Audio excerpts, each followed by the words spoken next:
So when we remove the keyword self from in front of storyline, let me go ahead and do that one more time. What we are really doing is changing storyline from being an instance variable accessible with instances like Toy Story and Avatar to being a simple local variable inside the function init. Now, I will still be able to access this variable storyline from anywhere inside this function init, but not with an instance like Avatar.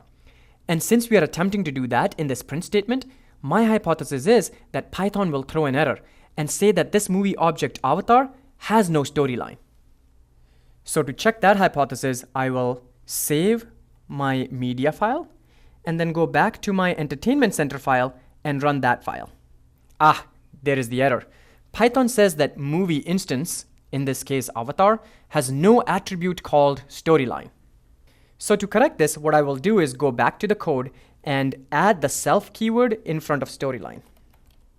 There.